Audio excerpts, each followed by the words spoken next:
I hereby call this meeting to order. I would like to thank tonight's presenters and everyone joining in person and via live stream. Thank you for being here. All trustees are present except for Trustee Judy, who has had unexpected changes in family plans, and so she has been excused. Right now, Mr. Deloy Stewart will lead us in the pledge. I pledge allegiance to the flag of the United States of America and to the republic for which it stands, one nation, under God, indivisible, with liberty and justice for all. Thank you, Deloy. Item 3, we always talk about Robert's Rules of Order. Of course, we have a new board member now. We're going to swear in today, Mr. Bill Osborne. So we have a review of the Rules of Order. And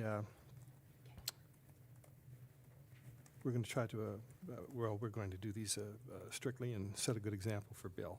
So I think everybody's familiar with them and has had an opportunity to read them. So if there is no discussion, we'll move on to the next item, which is the administration, the oath of office for trustee in seat zone number 3.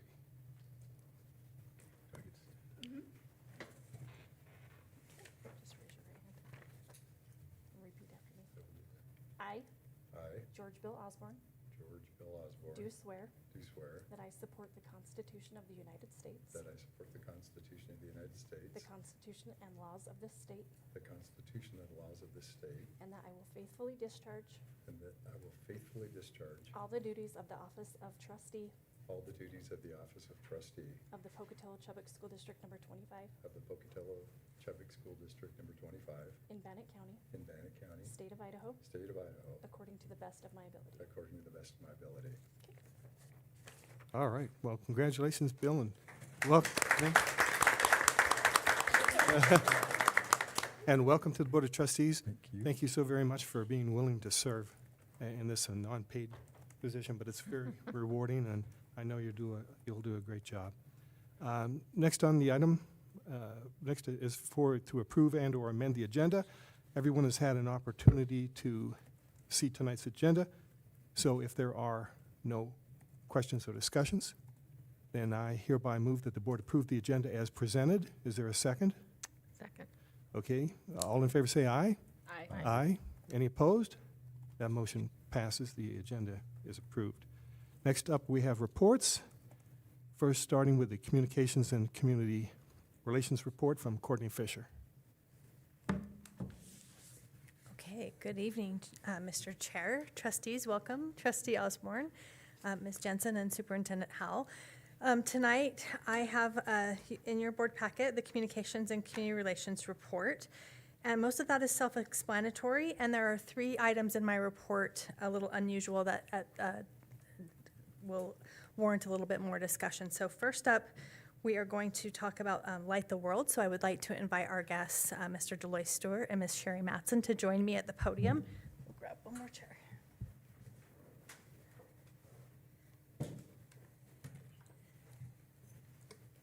So we were awarded, I don't know what the correct terminology is, selected as a partner organization for Light the World, the Giving Machine. So we're very excited about that.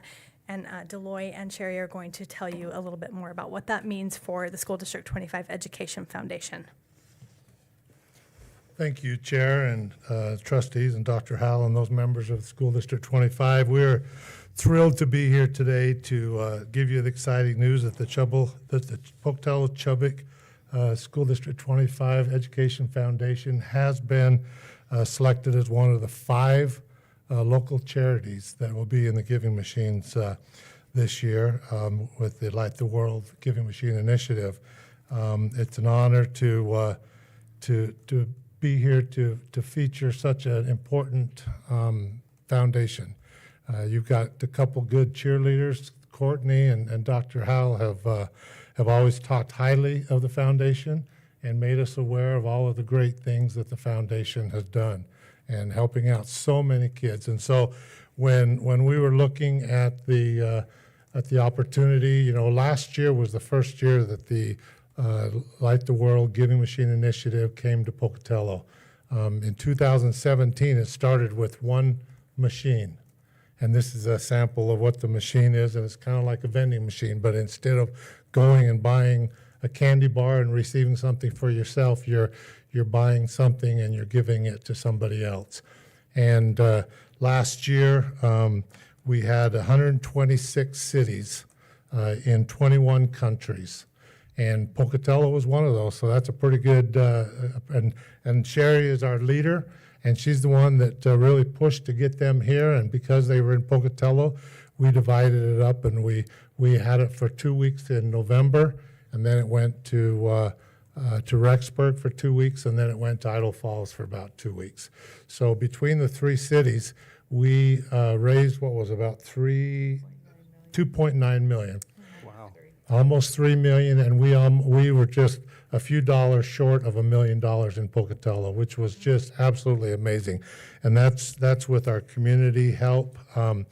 We have these events. If you didn't go to last year, it is at the Idaho Central Credit Union's campus there in Chubbuck. And they got the lights, and it's just a beautiful we've been to a number of these throughout the country, and ours is by far the most beautiful. So we just love the way that it feels. Last year we had the United Way of Southeast Idaho. We had Aid for Friends, Sika, Bright Tomorrows, and the Bannock Youth Foundation, along with 2 international charities. And so along with you guys this year, the ones that have been selected, and I want you to know that it's quite a compliment to your foundation and those people running it, because we are very strict on the requirements, and you have to be at your top of your game. And we were able to audit the stuff that the foundation, the books, and find out that you're one of the highest in the city, and so you qualified for this. So it's quite an accomplishment. But this year's local charities are going to be the Education Foundation, Idaho Food Bank, the Free Clinic, United Way, Family Service Alliance, and the Family Service Alliances. And then we're going to have 2 international charities, which are Base for Girls and Mentors International. yes. And so those are great. If you were involved last year, one of our international charities, one of the things that they had is you could buy a goat for $87. And we sold 200 and We had 69. I'm thinking of 777s. Yeah, so we sold a ton of goats. And I think we were able to find all those goats too. So that was amazing. This year we're going to have chickens. The number I was thinking is, and can you pass that around?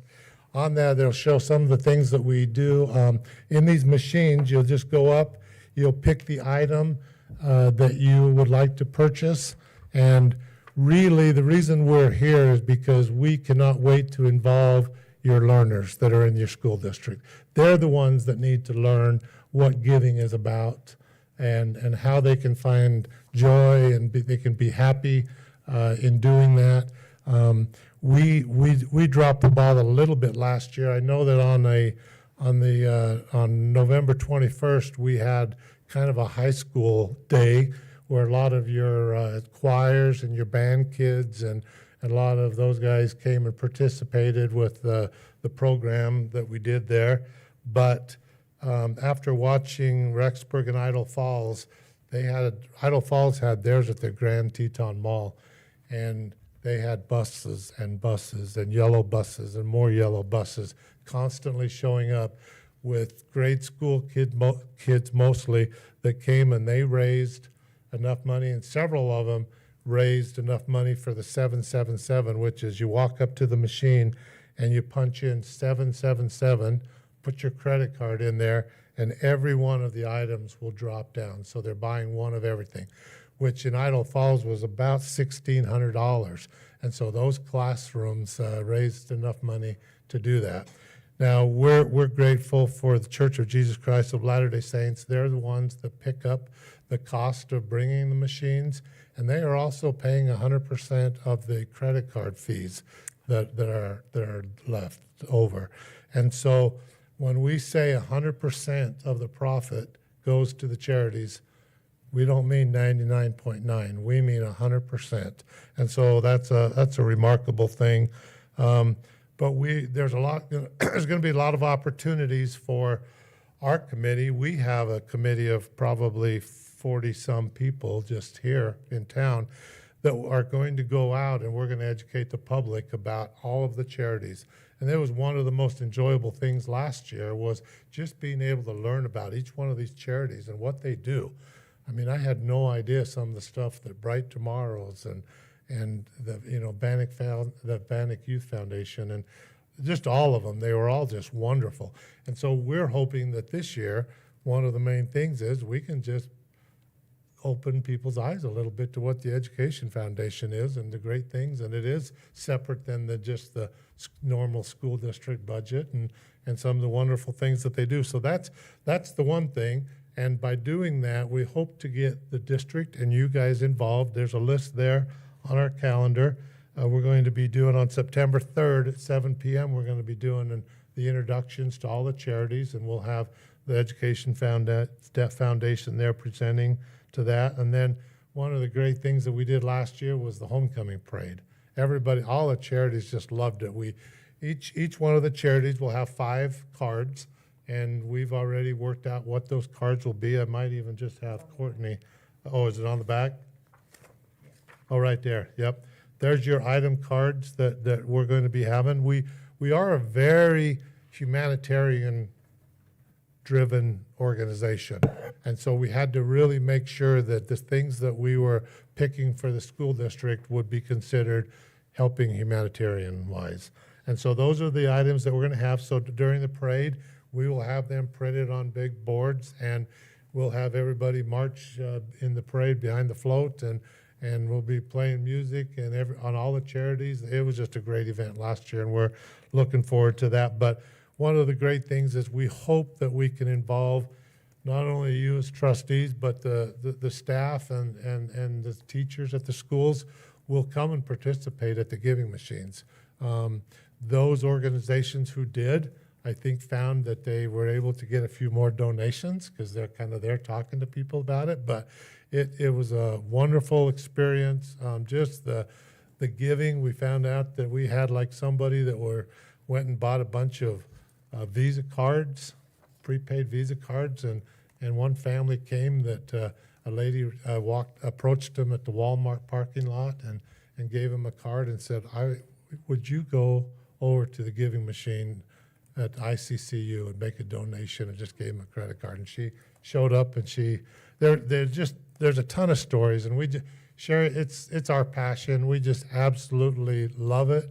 We are so excited to be involved with you guys on this, and I just think that you have a pretty good connection to the young people, and that's who we really want to have bring their parents and their families out and really enjoy the opportunity to really consider, do they need a Christmas gift, or maybe one less gift, and that money could be put towards something. And it was the children in front of the machines were some of the most emotional moments that I think we experienced there. Is there anything that I forgot? I'm sure there is. I'm just excited. I can't. We had approximately 32,000 people visit last year. Wow. Is what they're averaging. So it's really a wonderful experience to teach and to experience the joy of giving to others. We're open every day, Sundays and Thanksgiving Day. We're going to be having a tater trot on Thanksgiving Day for families to come And you had musical throughout, Yeah, entertainment. that brings when a you're lot of going. people there. Yeah. And we're hoping to we have a little bit of a dilemma. Because we are outside, we insist that we be very first to have the machines. And so because of that, your guys' calendar doesn't quite, we're gonna have the machines here, and I think it was 3 or 4 days? 3 days. 3 days that you'll be in school, and then your learners will go on break. and hopefully they'll still come out. But we would love to have some choirs and some bands and all that perform. We have a stage set up, and we'll have entertainment. That's the reason that we had 32,000 people, is because of the entertainment that came out. No, it's the Pocatello, giving machine. They came to give. that's right. We were Oh, told cinnamon rolls, yeah. that this town is kind of a blue-collar town and that Pocatello may not do as well as some of the other areas. We were one of the top in the world, actually. We had no idea. We did probably 400 or 500% more than what we thought we were going to. Wow. And that's, I mean, the money's great, and when we present the foundation a check, they're gonna appreciate that, but it's more of the feeling and the community and bringing everybody together that we're excited about. And what you can tell from their enthusiasm why I'm so excited to work with them on this. I think this is going to be a highlight of the coming year. As we were working and talking about what items to include, and having that humanitarian angle, the Education Foundation, in addition to supporting teaching and learning, it's also about removing obstacles and barriers to learning so that kids can come and all kids can, have that even playing field. And so you'll notice that those, all of the items are really designed to remove those barriers. And it's a great opportunity to educate the community, like Deloy said, about the work of the Education Foundation and our mission to support the school district and all of the kids in our community. So I just appreciate the opportunity to be able to be a part of this, and I will continue to keep you updated so that you will know those opportunities to participate as well. I'll be talking to the administrators as they come back, trying to identify those opportunities for our learners and classrooms to participate through giving or performances, much like we did with the Festival of Trees, and so that work is already in progress.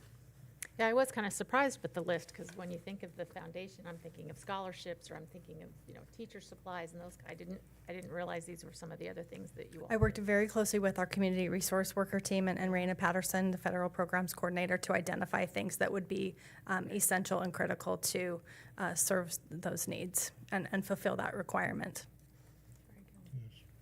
I'm excited. Wow. Is there any questions, any other questions from us, or I want to be on hopefully? the float. I've got a question. Is that a life-size machine, or are they bigger? Okay, this is a mini one Okay. because I can't carry the life size. Okay. No, it's, They're big. they would be a full size. Oh, yeah, wow. Yeah, yep, that's Wow. just a little mock-up, but, You can see in that picture. yeah. And they're again, we have across the country and across the world, there are hundreds of charities that apply for this. Well, there's actually hundreds of cities that apply to get the machines, and then once, that gets approved, because we have to reapply every year, and we did so well that they are gonna bring it back, but, there's a lot of charities that apply that just don't quite qualify, and so I think it's a compliment to your foundation of how you guys run that and how they do the books and that we were able to get you guys selected as one of them, so we're excited. Wow. I would love your participation at any of the meetings, the Love it. parade. Come help, Yeah. watch the people buy stuff, come be a volunteer at the machines. That's a very rewarding experience. All right. Well, thank you so very much, Deloy and Sherry, and thank you, Courtney, for your work, too. Thank you. Okay, next in the communications report that needs a little bit more explanation is the national motto.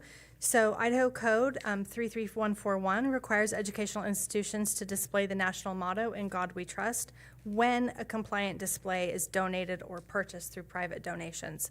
The display, the board has the opportunity to determine that criteria for those signs, and we are recommending, I've proposed this to the Education Foundation to provide the funds to purchase so that you can determine what you want this to look like in our schools, and it can be consistent and uniform throughout. We thought that would be a really good way to approach this and meet the statute, and be able to say that we've already got that donation taken care of. So the recommended, and thank you to Deloy, he brought props for me today. So In addition to the light of the world, Deloy is just instrumental in what we do with our communication, so I want to thank him here today. But we're recommending 8x24 size in a white frame, and I have included in your packet 2 different designs for that, just really simple. One is just plain without the state flag and the American flag, and the other one has the American flag. That is within the statute that it could include the national motto along with those 2 items. So that is what is the recommendation to you tonight. And I'm still waiting on the Education Foundation. I have a motion and a second, and I'm waiting for that final vote to determine if the foundation will provide the funds to purchase those. So just wanted to make you aware of And that. this is plan. for each of the school buildings? It would be or in each every of the building? school buildings in a conspicuous place. Yes. Okay. And then the last thing on my report is the moment of silence. So in your packet, you have a policy for first reading for action. That policy is included in a link, and we have, the statute requires that we notify parents. And so this law went into effect on July 1st, and that was right as before summer school was starting. So we made sure that we notified parents before summer school because this was in effect for summer school. And so we sent that first communication out through Infinite Campus to families and staff, to email, district-wide staff, social media post. We have a website, FAQs, devoted just to this topic. And then we also did a website page pop. So I included that graphic for you. And so that will be first reading for action in your board packet. Okay, so we do have the policy here in our packets. And then one other thing is the implementation of this will happen after the daily announcements and the Pledge of Allegiance in our schools. That's what our schools are talking about right now as that process. Okay, thank you. So everybody's had a chance, I'm sure, to read it. Do we have any discussions or comments regarding the minute of silence policy? Okay. In that case, I'm ready to receive a motion. Do we accept this policy on first reading? I hereby move that the board hear policy 6407, minute of silence on first reading as presented. Is there a second? I second. Okay, the motion has been made and seconded. Did we hear this policy on first reading? All in favor say aye. Aye. Aye. Any opposed? Okay, that motion passes. Thank you, Okay. Courtney. Thank you. Next up is public written comment. I have not been made aware of anyone who wants to speak, and we have no written comments. So we'll move on to item number 8, which is approval of the minutes. I'm sure that everyone has had an opportunity to see the minutes from all the previous meetings. Do we wish to have any discussion or comments regarding the minutes? Okay. In that case, then, I'm ready to receive a motion that we approve the minutes as presented. I hereby move that the board approve the June minutes as presented. Is there a second? Second. Okay, the motion has been made and seconded that we approve the minutes as indicated on the agenda. All in favor say aye. Aye. Aye. Any opposed? Okay, that motion passes. Next on the item is the consent agenda. And here we have attachments for payment of claims, supplemental financial data, human resource activity. And so I assume that we've all had an opportunity to look at that. Does anyone wish to have any comments or discussion in regards to the consent agenda?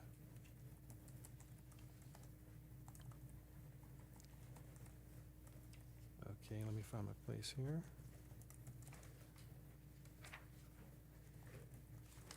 All right. I hereby move then that the board approve the following consent agenda items as presented: payment of claims, supplemental financial data, and human resource activity. Is there a second? I second. Okay, the motion is made and seconded that we approve the consent agenda. All in favor say aye. Aye. Aye. Any opposed? Okay, that motion passes. Next will be the self-explanatory reports, and we all had ample opportunity to look at these. We have the Idaho General Fund Revenue Report, the Food Service Summer Park Meal Program Report, Kindergarten Counts, 2025-2026 Student Discipline Summary, and the Annual School Fundraising Report. So do we wish to have any comments or discussion regarding those? Okay, well then we will move on to the next item. Curriculum and technology, school safety and athletics. And our first presenter will be Sue Pettit for the high school interest inventory. And you have a copy of the high school interest inventory, elective interest Interests. survey. And what we've done is listed all the electives that we currently offer and any other electives that our CTE program could offer. And we're going to be giving our high school students the interest survey to see what, when our budget becomes more available, what programs to add. And then as we get partway through the year, we'll be looking at the number of students in the programs we have right now and which ones should stay and which ones we should look to phase out. So we're looking for adoption on first reading, or is this first reading for hearing? It's just a survey, so it's just Okay. to To approve the survey. approve the survey. Okay, so I think we've all had an opportunity to see that. Do we wish to have any discussion regarding this? I matter? just was curious as to what is the how will you distribute this? How will you encourage participation? So we're going to have the high schools send it out during their TAs. So all the students that are in TA will get that at that time. Okay. Very good. The goal is to get Lot of responses, a lot of responses. and not just So- Mickey Mouse. No. and- Yeah. No, absolutely not. We need to know what kids are interested in and what they're not Yeah. interested in. Yeah, Megan. I just want to know, referring to military science, Mhm. is that the JROTC It program? could be. So CTE just started a military science program. It is a way to ease into ROTC without all the regulations that come with ROTC. So we could start that program smaller and let it build and then work into ROTC. Oh, okay. I wonder if you put in parentheses something like that under that, you know? And I put it in, I took it out, I put it in, took it out. I would put it in, because I, kind of had that question too. I'm not even sure what Yeah. I would know. Yeah. Yeah. Please- Unless you know you want it, you Mhm. don't, if you don't Yeah. know, Yeah. yeah. Yeah, I will absolutely put that in. Okay, please ask for acknowledgement before you ask a question. Okay, Sorry. thank you. Any other questions? Yeah, I was made aware of the new program there Mhm. for the military sciences, and that's good. I guess that's going to cover all of the different branches. Mhm. And so then, okay, we're going to see what they say with the survey. Mhm. And then, of course, we're going to be talking more about the JROTC survey, too. I think that's on tonight's agenda. Yep. Okay. So then, if there's no further questions or discussions, I'm ready to receive a motion in regards to the high school election interest survey. I hereby move that the board approve the high school elective interest survey as presented. Is there a second? With the Modification. mhm. With what modification would that be? Adding that the military sciences has potential to turn into the JROTC, Oh, great. however you were wording that. Yep. Yeah. Okay, wonderful. Okay, is there a second for that motion? I second it. Okay, motion's been made and seconded that we approve the high school elective interest inventory as presented. All in favor, say aye. Aye. Aye. Any opposed? That motion passes. Next up would be my computer froze for a second here, but that's the semester committee timeline information. Okay, and in your packet, you have a copy of that memorandum outlining the timeline for this committee. Committee applications will be sent out the 3rd of August to be back by the 12th so that you can work on them on the 18th of August. And then we have 3 meetings scheduled for the last 2 weeks plus a day of September to get this committee information and moving on. Great. And so then next month, we're going to be selecting applicants. Yep. Okay, and so then you're going to have that surveys out and. It will be out on August 3rd. Right. And then like I think we all came to an agreement that we really like the selection process we had before, Mhm. where we take a look and we get to choose the top 2 or whatever. And so I think that worked out well. Does the rest of the board agree that we like that selection process? Okay, good. That'll be great. Okay, Okay, you. thank you. Mr. Chair, Yes, do you mind explaining that more to Bill so that he knows what we're doing? as far as the selection? Yeah. Yeah, so a survey is sent out, and people are going to say their backgrounds and why they're interested in serving on the committee, and that information will be presented to us before the meeting. We'll have an opportunity to look that over, and then I think we choose the top 2 or what 2, Yeah, we just write down 2 names, right? write down 2 names, and then the people who get the most selections are approved to the committee, and then we'll go ahead and have a vote on that and determine the committee structure. Okay, Yeah, thank you. thank you. Next up would be the 4-day versus 5-day committee timeline, and we have another ad hoc committee doing that, and again, for Bill to catch him up. We've been talking about this for a while, and we are taking action during the summertime here to make sure that we can get these committees rolling, because we have a timeline where if we want to implement it next year, we want to get it done quickly. And so we have 2 ad hoc committees for these purposes only. They're only temporary. And first one we talked about was the trimester, semester. And now we also have another committee for 4-day versus 5-day. Mr. Watson? Good afternoon, trustees. In your packet, you have a memo for the proposed 4-day, 5-day committee. The timeline as far as applications is similar to the semester versus trimester. August 3rd, applications will be sent out. On the 12th will be the deadline for those to be submitted. And then the 18th at your board meeting, you will choose those applicants. We will be meeting on Mondays in September, 3 Mondays, the 14th, the 21st, and the 28th. And then if we need additional meetings after that, we will schedule those accordingly.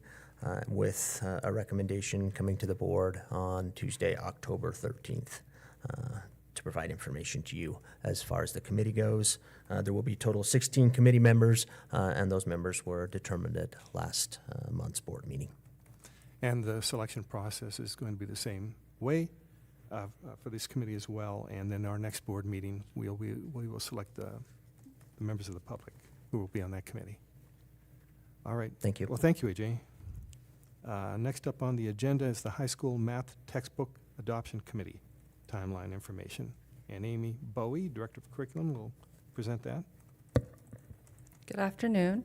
In your packet, you'll see the memorandum regarding our high school math, our secondary math curriculum adoption and alignment planning.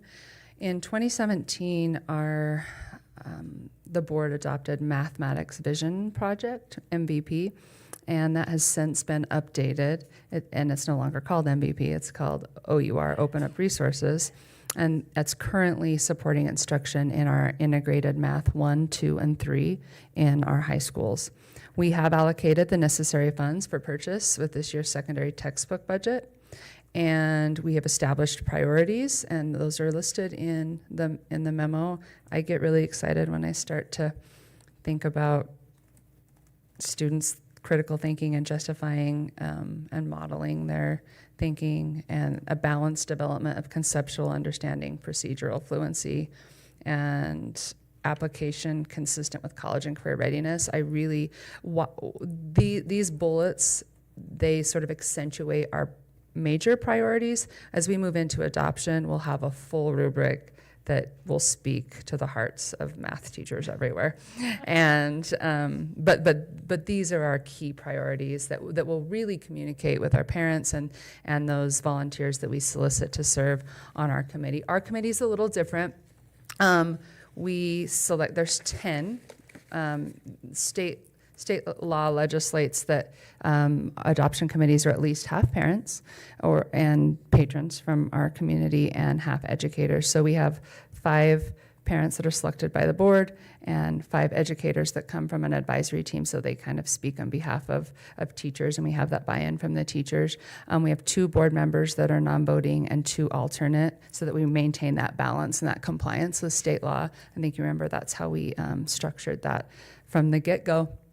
You can see our timeline on August 20th. We'll email and solicit volunteers on August 28th. Those applications are due. September 1st, board work session. That's when the board members will receive the applications at the work session, and then you'll have a week to look through those applications and select. And then at the board meeting on the 8th, you'll tell us who your selections are. And then on September 30th is our committee orientation, where those materials are made available to board members and parents and teachers. And then October 21st, I have to tell you that date's tentative. It'll depend on which 3 publishers we choose and their availability, but that's, around, on and near October 21st, we'll have publisher presentations where they actually come visit. They present to our teacher groups, to our advisory team, and they also present to the formal adoption committee. And then on the 28th, there's a 2-hour time frame in which that committee has time to discuss and review and receive advisory team recommendations. On November 3rd, November 3rd's optional. There have been times when they've wanted another meeting to continue discussing, and then there have been times that they're like, oh no, we all feel really good about this, making a recommendation to the board. So we schedule that one and leave it at the discretion of the of the adoption committee, whether or not they need it. And then on the 10th, the board will receive the recommendation, and that is the game plan. Okay, so we have an advisory committee and then an adoption committee. Yeah, per usual, it's not, I don't even call it a committee. It's an advisory team of teachers, and this was established when the law first came out, so that the teachers have a chance to evaluate the materials with their content or expertise.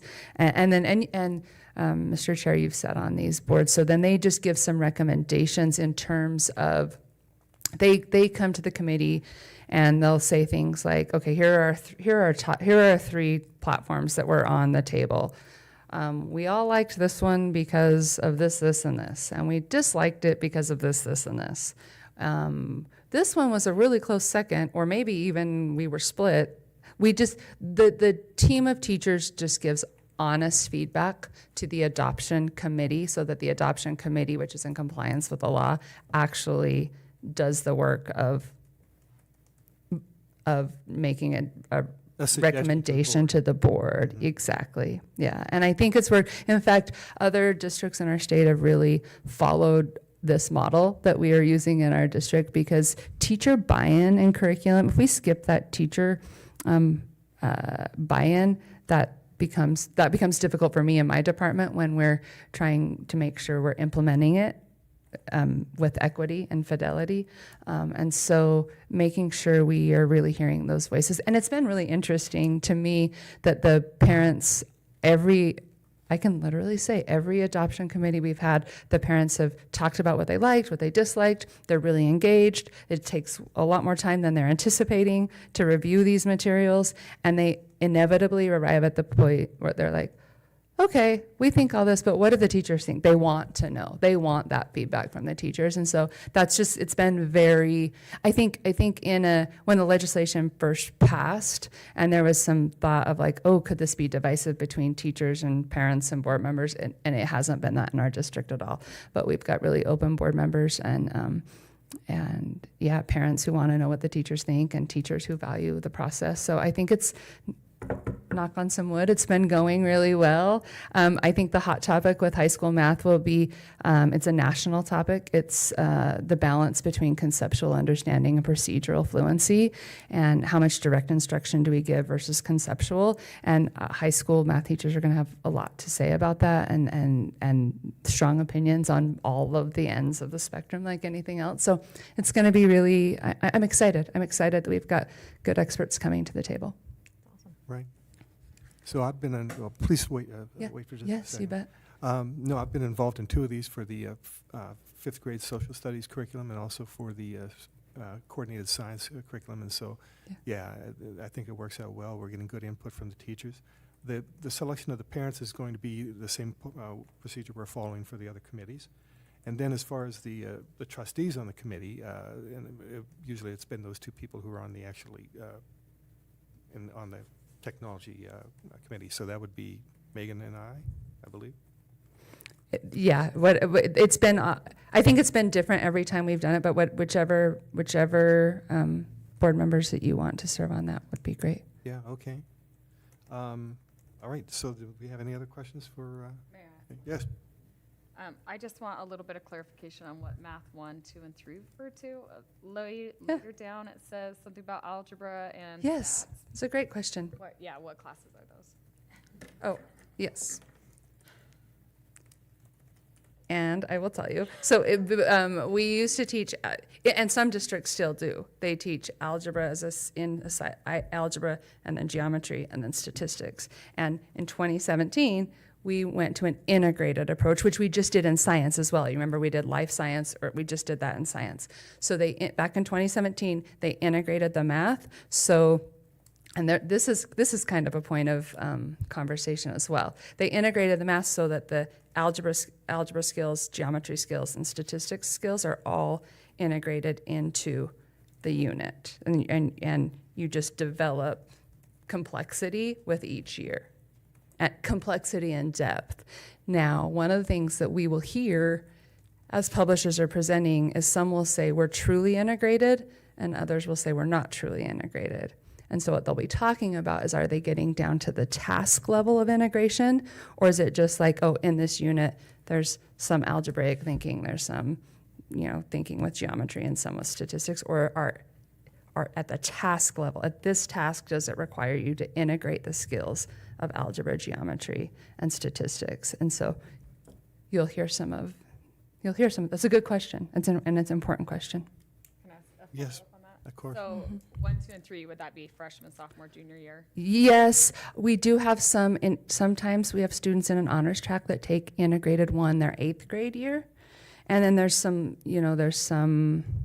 leveling, like maybe some students need some remediation in 9th grade, so they don't really start until later in their 9th grade year or even their sophomore year integrated 1. But for the majority of students, 9th, 10th, and 11th, integrated 1, integrated 2, and integrated 3. Thank you. Comment? Please do. So just following up on a comment you made, and I asking for clarity, because whether I'm understanding it differently than you do, but this is not the curriculum committee. This is an ad hoc curriculum adoption committee. Adoption committee. So it's different than the Oh. one and because I'll throw out, my degree is in math and statistics. Mhm. I would like to be on this committee. Yeah. Oh. I mean, Well, we don't have to decide that right now. but Right. I Well, know yeah, I it's was gonna diff- put my it's dibs in also. Different than the Right. committees that. So Heather and I have both. Heather and What's I have that? both said we want to be. You're in the group. literature one, and I know, I don't know what your background is. No, I had math certification, and I studied engineering, so I studied calculus and differential equations and Boolean algebra and matrix algebra and everything else. So I have a math certification and very interested in mathematics. So you and I have. Yeah, kinda whether like we do dibs that, in. I just wanted the clarification Yeah. on the different. Oh yeah, thank you very committees. much. So- Yeah. They are different, and you've chosen and it's been, the board has chosen in different ways, different methods, how they've selected those two. Let me give a little bit of a reminder that the two board members, and it's worked really well. They come, they listen, they give their input, but they're non-voting because we can't. Per law, the board members count as educators. So the 5 teachers and the 5 parents vote. There's 2 parents that don't vote and 2 board members that don't vote there, but that's because the board members get to vote. Right. The board members have the ultimate and final decision. Thank you for reminding me about that ad Yeah. hoc nature. And no, it's going to be good. I've gonna be great. thoroughly enjoyed the last 2 where I was on, and I'm looking forward to this one as well. And they were both very well prepared and a fascinating topic. We're So, looking forward to it Yeah, as well. thank you very much. Thank you. Before you depart, any other questions or comments? All right, Amy, thank you very much. Thank you. Next up would be the information on the dual immersion language program by Mr. A.J. Watson, and he's going to give us an update and an overview. And we have a nice written presentation here as well. A.J., please.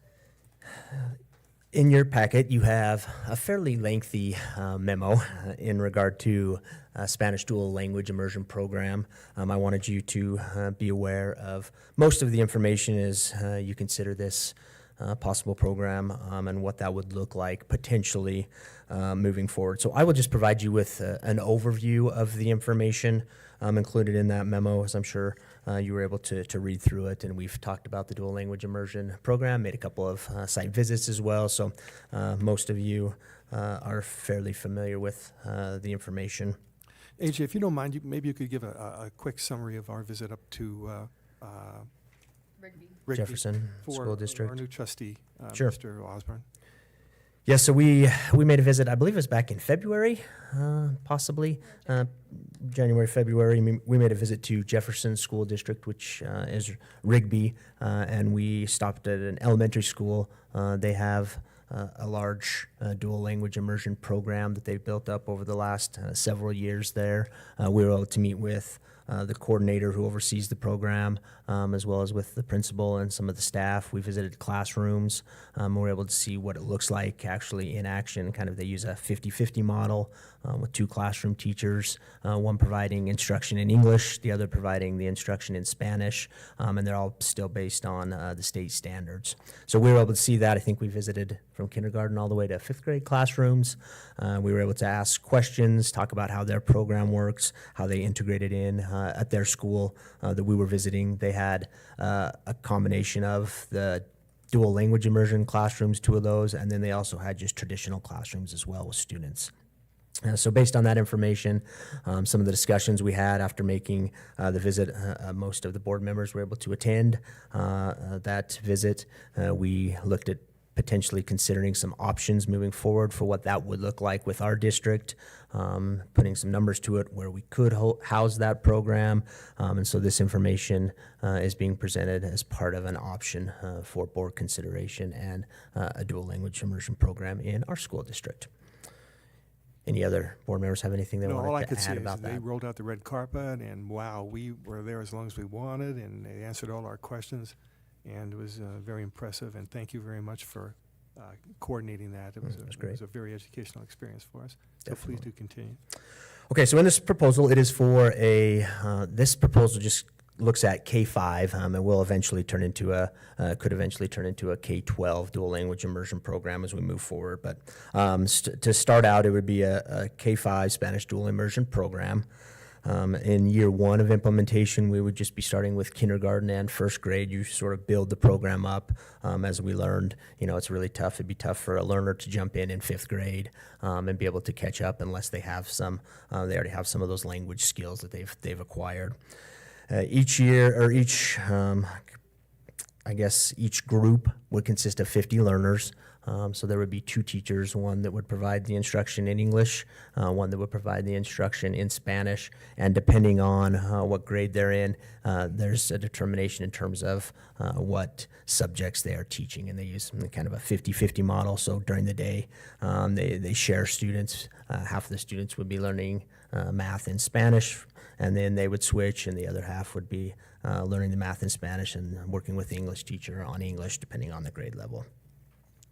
Each year, a new group would be added. A new cohort group in kindergarten would start. That would add 50 additional learners, so the program would build by 50 students each year. That would also include adding 2 new teachers every year. So after 5 years, it would be a full K-5 program with about 300 learners and 12 certified teachers as far as the numbers.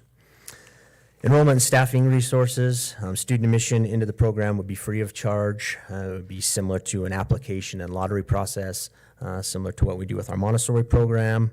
All students in the Pocatello-Chubbuck School District boundary would be eligible to apply.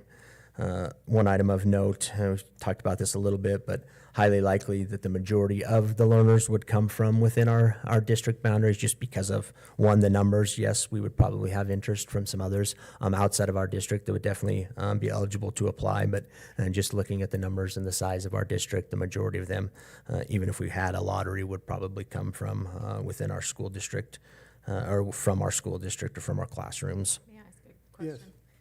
So when you say outside of our district, you're including, the charter schools? Correct. So not Charter, private necessarily schools, outside district? online, yeah. Okay. Anyone within our boundaries, whether they attend our school district currently or not, would be eligible Any of our to patrons or apply. taxpayers. Correct. Any of our community members with students in kindergarten through 5th grade.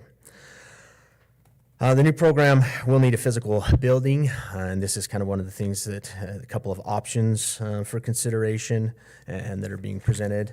The first one, option number one, is to utilize Tendoy Elementary as the dual language immersion program building.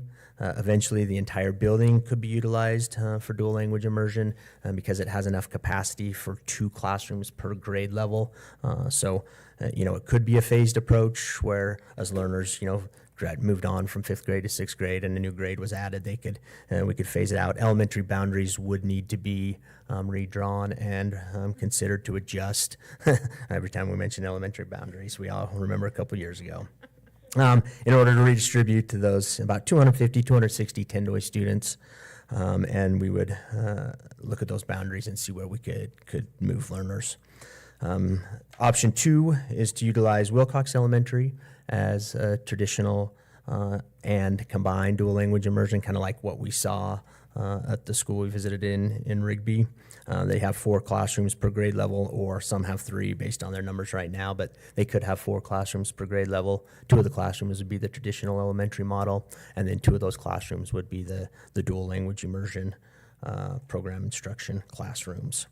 Again, elementary boundaries, with any of these, elementary boundaries will need to be adjusted because obviously in 5 years they're going to have an increase of 300 learners, some obviously probably coming from that school, but the majority of them coming from different areas or different schools. So to accommodate that, boundaries would have to be redrawn to allow for additional space.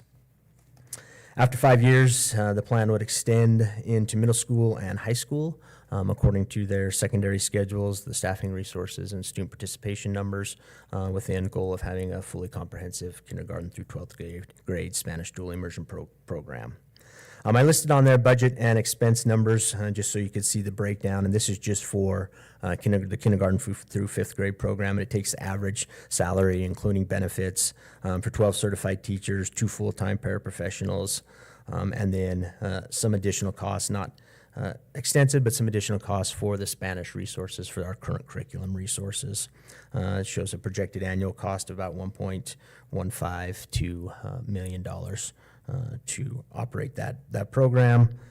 And then there would be some additional training costs, but fairly small, just in terms of getting them trained as dual language immersion teachers of $3,000 to $5,000 per certified staff, and that'd be one-time cost. And there's some trainings and other things that are available out there for those teachers that would be part of that program. And just as you make this consideration, the last piece on here, elementary, as we all know, our elementary enrollment continues to decrease. Over the last 5 years, we're down about 524 learners. We've reduced 26 elementary teaching positions in the last 3 years. We anticipate, just looking at the numbers and kind of where we've been with the number of kindergartners coming in, the number of 5th graders exiting elementary, we foresee probably an additional 8 to 10 positions that we'll need to reduce over the next 2 years. And then as we look at those things, we have to also consider, the programs we currently have and the sustainability as we move forward and adding additional programs. So just part of the consideration process as we look at these at a program like dual language immersion. Well, first of all, before I open up for any other questions or discussions by others, I just want to thank you very much for all the hard work you've put into this. The visit up to Ryrie and everything else you've done. Just excellent work, and appreciate this comprehensive analysis here. So thank you. Yes. I do have a question, but I will allow anyone else to go first if they have any questions or comments. I do. So 2 of them I have. So this budget, though, is yet a fully staffed, so we're looking at leading up to that in 5 years. The first year would be significantly less. And then the other question I had, and maybe this is getting a little further into the weeds, but on the selection process, I know we had some students in some of the other, when we were up there at Rexburg or Rigby or wherever we were, that if they were English as a second language, that they were able to come into the program at a different grade level. I mean, obviously in the first year it wouldn't matter necessarily, but did we?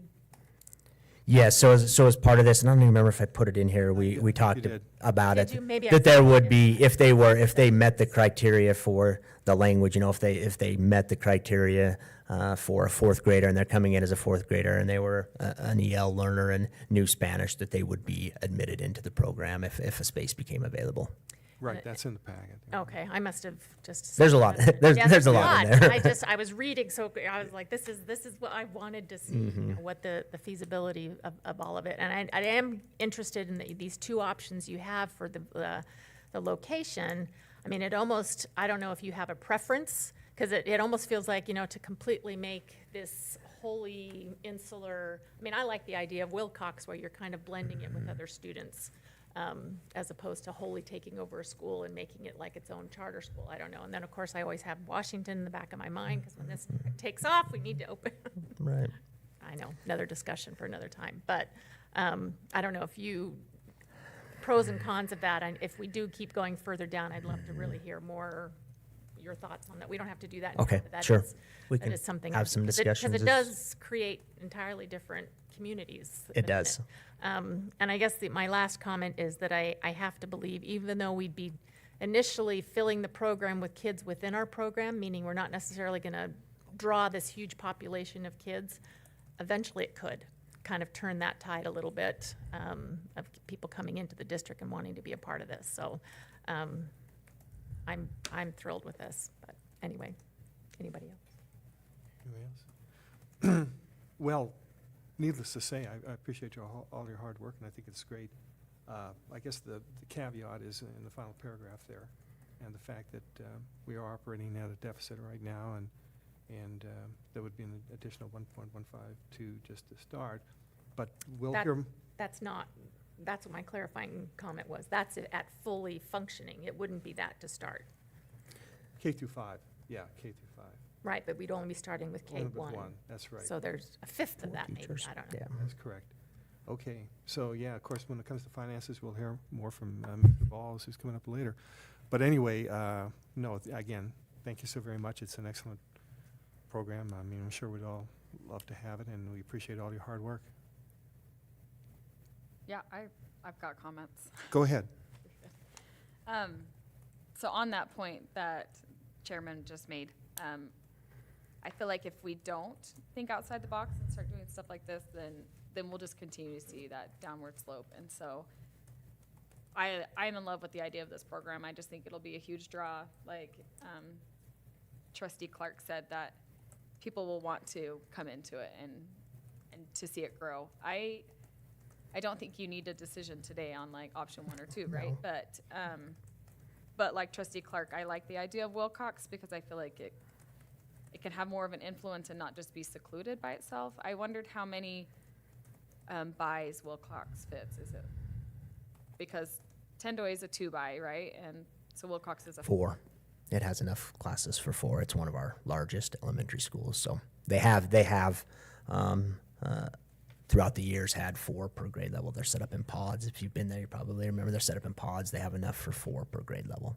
So if it were to grow all the way through 5th grade there and we wanted to keep growing, we could find another building to start over there as well, type thing. Yes. Yeah, not telling you have to do that, but just, Sure. Yeah, so, yeah, I'm fully supportive of this program. I think it'll be a great addition. Well, I want to thank you for all the good information. We've got a lot to think about based upon all your hard work and your excellent report. And of course, this matter is going to come up again later. But thank you so much for being on top of it and giving us all this good early information. So what is next steps? What is the, So this was for information, and I would say next steps would be, determining if there's a direction we want to go, how soon we want to go, looking at, funding and what that could possibly, what would be considered as far as, next year numbers and what we would be looking at in terms of reductions and how we could possibly staff that. And then also, if we're going to move forward with this, we'd need some time for boundaries and redrawing boundaries and when we would want to do that. Yeah, so there's an awful lot of preliminary information we're going to have to go over and look at finances and everything else. And of course, we have other priorities because we have timelines for the a 4-day, 5-day, and the semester, trimester, and then we're looking at a bunch of, we've got a pretty full plate right now, so we will get around to it, but we have some other things that are a little more urgent at the moment. Superintendent? Thank you, Mr. Chairman. So, Mr. Watson, with the initial implementation of this, would you see it as redrawing the boundaries immediately, or would that be something subsequent to initiating the program? I think that we would we may be able to get away with potentially 1 year. We would have to take a look at how much space we have available. I mean, classrooms get used, how much space and numbers we have available. If it were to be Wilcox or Tendoy, depending on what option is selected, we would have to, Tendoy, we definitely would have to redraw boundaries right away in order to, because we wouldn't even have 2 classrooms available over there to move into. Wilcox, there could be potential to start it and then look at redrawing boundaries. But if that's the direction, we'd have to look and see what that would look like, because they have a couple of ERR programs over there. What space would be available, and if we would have, I guess we'd need more than 2. We'd actually need 4 classrooms. So more than likely, in order for us to start, if we start with K1, now we could consider just starting with a kindergarten group and starting smaller. This was kind of to get the program up and going, and kindergarten, first grade, there's not a lot of, first graders would still be able to get enough of the Spanish to be able to move forward and be successful in the program. But we could look at starting with just 2 classrooms as well. That is a potential option, starting smaller, and then as we move forward, at some point when space became an issue, we would definitely have to consider redrawing boundaries. But it would need to happen sooner rather than later. We maybe could get away with 1 year at Wilcox, but we would have to do some checking if that's what we want to do. I mean, in some ways, if we did just start with kindergarten, you also would kind of get a litmus test of the community and see what kind of interest there is. For sure. And, I mean, I think there's going to be tremendous interest, but at least, and those are potentially 50 new kids coming from wherever. But, yeah, I don't know. Well, I would say that, of course, as far as what we are, like you said, we're looking at potentially reducing staff. But I mean, we have Spanish speakers on staff already, and so, starting the program out, we could ideally have some people ready to roll already who are on the payroll and wouldn't be reduced. So there are lots of things we can consider later. Megan? So on Chairman's point, do you have any teachers identified that would be candidates for the Spanish part? We actually do not have any that are. We have a principal that speaks fluent Spanish, but we do not have any teachers that currently that I know of. There may be some, but not that I know of that speak Spanish and would be interested in this. Now, do I think we could possibly, starting small, if we were hiring these all at once, I would be a little more concerned about that. But I think given we're in a university town and we have a large number of people that do speak Spanish, that we could potentially find 1 or 2 teachers to start and add 1 each year. If we were doing other languages, there are some other languages out there. I think that would definitely be more of a concern and a consideration, but I think we would be able to find a Spanish-speaking teacher, and whether that was through attrition and the numbers, it'll really come down to where we're at as far as budget and enrollment and determining how we're going to fund that. Yes, Megan?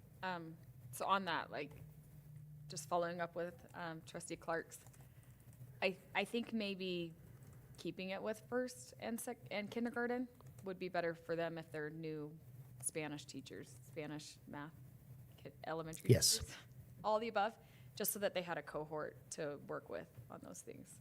That's just my thought on that. Yeah, because I think they collaborate. I mean, from my understanding in our visits and what I've done as far as research, from my understanding, they collaborate very closely, obviously, with their grade level teacher, but also they collaborate really closely because, in kindergarten, first grade, they would be teaching a lot of the math in those grade levels in Spanish, in the target language, and so it would be nice to have a cohort at the same time. It build on over time, but it'd be nice to have a cohort to work with on that piece as well.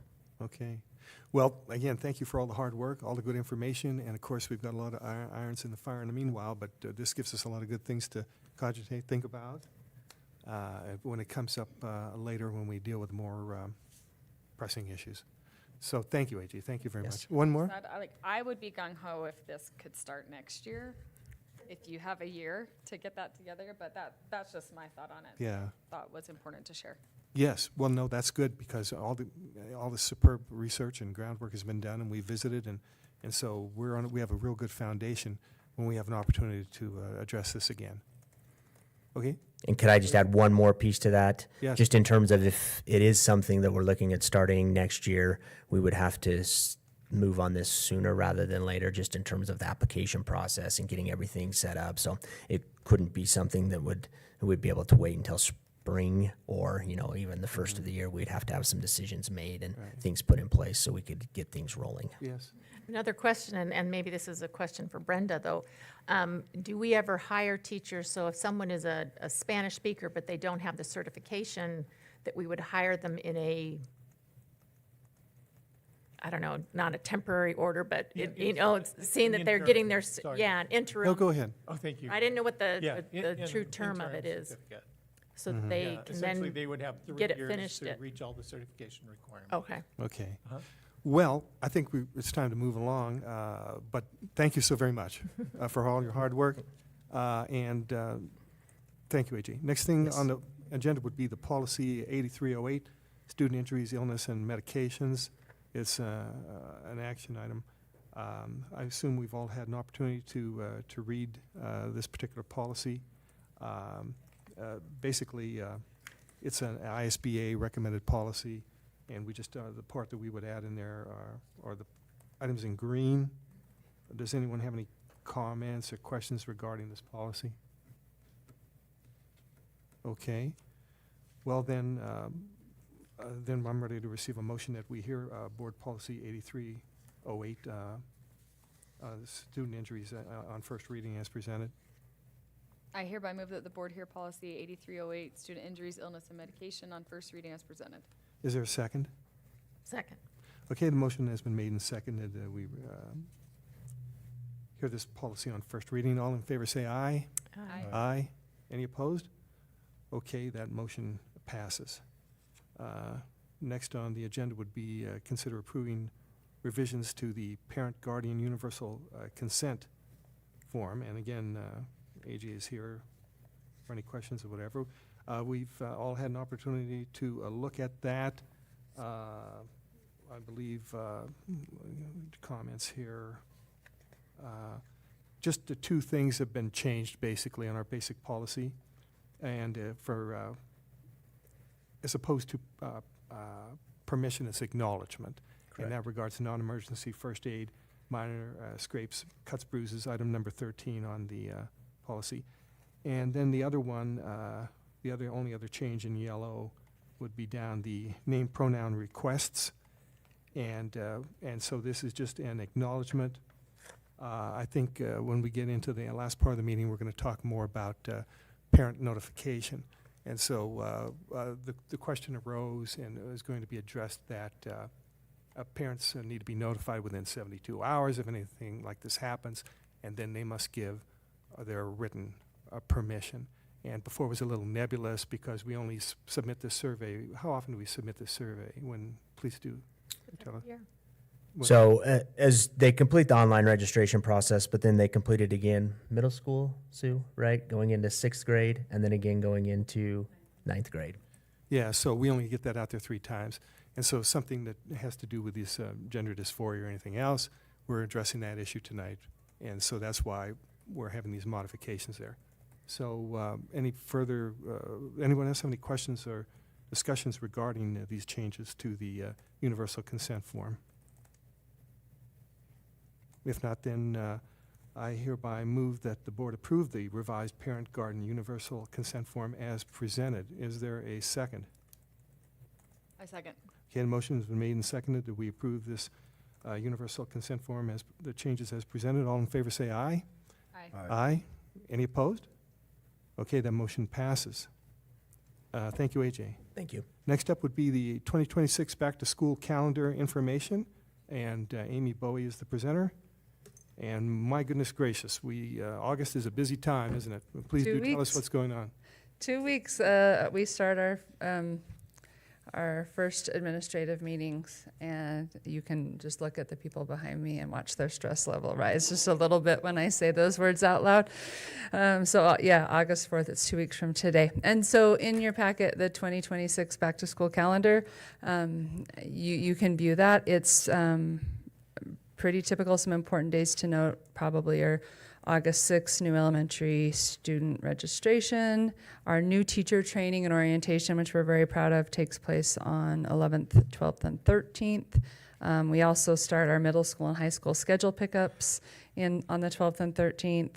Our building leadership retreats are on August 17th, and that's where the buildings work with their building leadership teams to prepare for students. And then those really big days of all teachers return on the 20th, and we're off and running.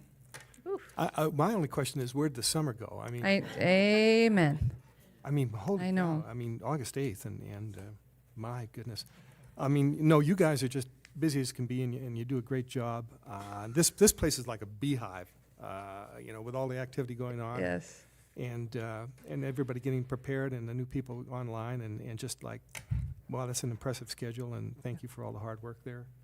Any questions or comments regarding this? Anyone else? All right, well, thank you for the extensive report, and good luck to everybody, and we appreciate all the hard work you do. Thank you, Amy. You're welcome.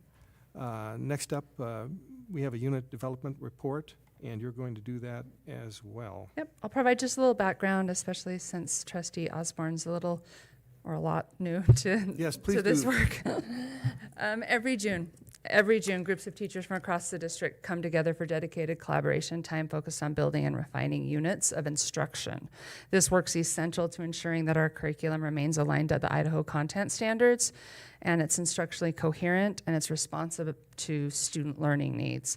There's two major reasons we do unit development or unit refinement. The most obvious reason that we do unit development is when we adopt a new curriculum, it takes some work for the teachers to align the curriculum with the standards and actually teach it. That's where the magic happens. So we spend a lot of time, that's our number one reason for unit development.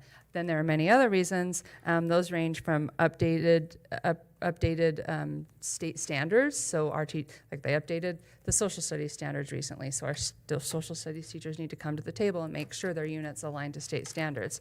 Instructional shifts at the state level. For example, a few years ago, you might remember the shift towards phenomenon-based instruction in science. So our teachers had to come back and say, oh, we need to shift our units to be more phenomenon-driven per state requirement. Identified gaps or trends in student learning. As we look at data, we can find gaps and identify areas of need where we need to refine our instruction. Or finally, vertical alignment needs. So those are some reasons that we do it. This summer, the work was with teen living A and B, middle school intervention, digital literacy, health professions, many courses for our online program. In fact, all of our courses for our online program were refined. The Future Readiness Project, the middle school science, and elementary math. So that was all that work took place in June. It was a lot of work, and I would be remiss if I did not thank administrators, instructional coaches, and teachers for their efforts in June. I think this is the essence to what equates to good teaching and learning in School District 25 is this work, this collaborative work, and I want to emphasize that. So I'm just going to highlight three of our major, because I'd be here all day if I told you about all of them, but three of our major works were elementary math, and that was our largest and most innovative effort. Instead of having the same 4 teachers per grade level, 4 kindergarten, 4 first, 4 second, instead of having them work together all 4 days that we have in the past, rather, each grade level had a different group of 4 teachers each day, supported by a consistent team lead to provide clarity, continuity, and direction. This meant that this is important. This meant that nearly every grade level at every school was represented, and that has never happened in School District 25. When we talk about job-embedded professional development, this is exactly what it looks like. Teachers collaborating directly on the units they'll teach, supported by instructional coaches and grounded in real classroom needs. They worked with priority clusters of math standards, the ISAP blueprints, learning progressions. They created learning maps, which are visual representations of the knowledge, skills, and the big ideas required to meet that standard. They talked about Michael McDowell's surface, deep, and transfer level standards. At the end of the day, 80 teachers walked away with a deeper understanding of our standards and how to teach them, and that's big. Our middle school science, this is the second year. They taught Amplify last year, and so they've taught it 1 year, and I would argue that second year of implementation is where the most important unit refinement takes place, because it's hard to plan for something when you haven't taught it at least for years. They've taught it for a year, and then they came back and said, here's our successes, here's our challenges, this is where the students were engaged, this is where they weren't engaged, these are the standards we hit really well, these are the standards we didn't hit. They look at data, and they make those revisions to improve those units, and they did a great job. And we had Danny Summerall, who's a Franklin science teacher who served as a facilitator, and she did a great job with that. Finally, the Future Readiness Project. If you remember, the Future Readiness Project is a graduation requirement that will replace the senior project. And we're implementing this year. And so beginning this year, sophomores will explore possible project ideas and learn about the Idaho core competencies, and then juniors will actually complete their projects. Teachers from all 3 comprehensive high schools gathered together in June to create teacher advisory lesson plans. So each student will be connected with their teacher advisory as an advisor for this project. And so we couldn't just dump that on the teachers. We had to create lesson plans and give them some guidance on how to implement this. So they created lesson plans for these teachers. And they gave them ample time to consider. Oh, this is important. There's significant flexibility in the types of projects students can pursue. That's by design, and that's great. However, that poses some challenges because you have to create enough structure for teachers and students that all of our students can get through it while keeping this flexibility, and our teachers did a great job of balancing those needs. So long story short, June's an important month for teaching and learning, and some really good work took place, and thanks to everybody. Well, all I could say is, like, during the summertime, some people have things a little easier and they take off a little early, but I mean, you're just, I mean, I've been in here and I see you in here and you're working all June. And We ramp so, up. Yeah. We ramp up, and it's fun, and it's probably my best time of year. I enjoy working with the teachers, Wow. and they're fun. Well, It's been great. great job. Thank you. Before you leave, I mean, does anyone have any comments or other questions for you? Okay, well, thank you, Amy. Thank you you. very much for everything. Sammy. Next up would be Policy 8304, Prohibition of Harassment, Intimidation, Bullying, and Inappropriate Online Behavior. And it is an action item, and it's going to be presented by Tanya Wilkes, our Director of... So in Of course, front sir. of you is Policy 8304 updates in correspondence to our new legislative law for House Bill 515 and 785 with the inappropriate online behavior. If you notice, our last policy didn't include that language, and so we're including that language. And I think the last revised date was 2016, so this definitely needed to be updated. Wow. So you see a lot of red marks there. We changed quite a few things, but we took the language and recommendations from ISBA and created our new policy to meet those legislative law. Right, and so everything in red has been crossed out, and everything in Correct. green is new, Correct. and so this applies to faculty as well as students? Yes. Okay. Any questions or comments for Tanya? Okay, Tanya, well, thanks for your hard work. Then it seems that perhaps we are ready to receive a motion that we have a first reading on Policy 8340. Is there a motion? I hereby move that the board hear policy 8348, prohibition of harassment, intimidation, bullying, and inappropriate online behavior. Did I say that wrong? 8340? 8304? 8304, not 40. Okay, Okay. that was incorrect, okay. Okay. Yes, 8304. Yes, there you go. Inappropriate online behavior on first reading. Is there a second? Second. Okay, the motion has been made and seconded that we hear 8304 policy on bullying and inappropriate online behavior as a first reading. All in favor say aye. Aye. Aye. Any opposed? That motion passes. Next up is another action item. It's Policy 2203, Board Committees and Advisory Committees, and it's up for a first reading.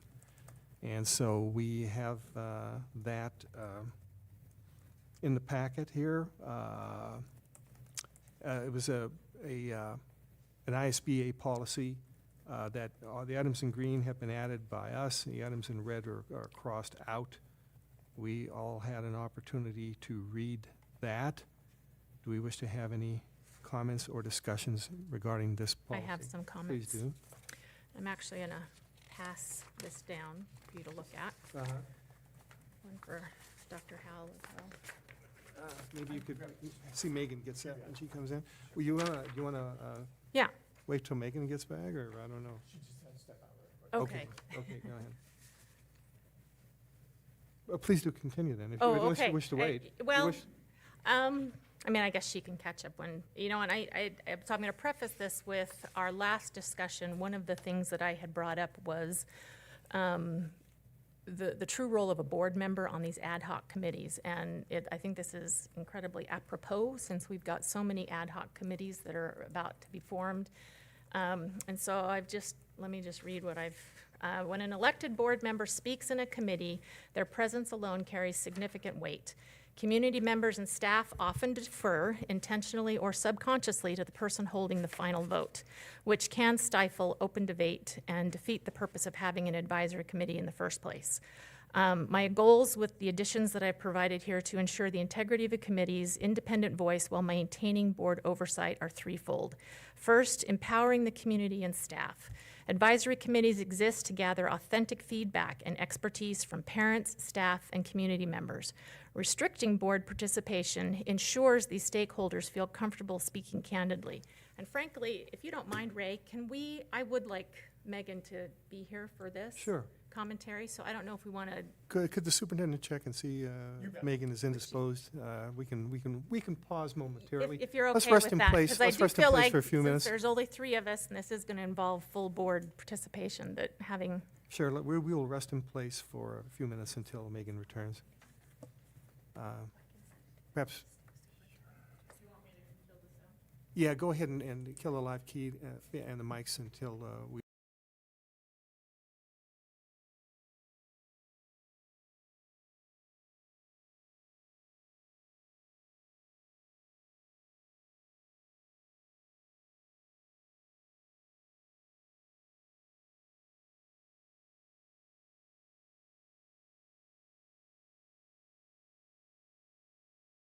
reason I've come forward with some suggestions to the new policy is due to my conversation at our work session. You have a copy in front of you there. Or, gosh, I can't remember now. So anyway, Look under passive observation. I'm going to start this again. So when an elected board member speaks in a committee, their presence alone carries significant weight.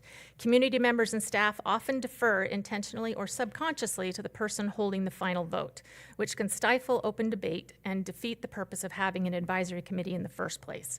My goals with these additions is to ensure the integrity of committee's independent voice while maintaining board oversight are threefold. First, empowering the community and staff.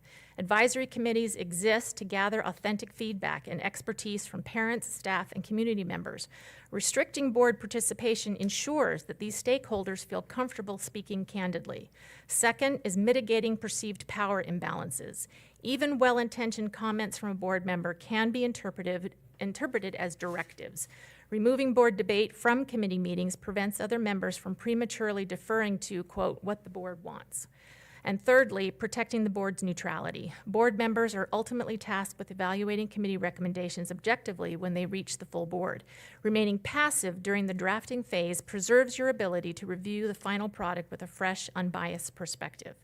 So in summary, the changes that I've proposed are, 1, defining board members as liaisons, which clarifies under the membership that board members attend as board liaisons rather than standard committee members.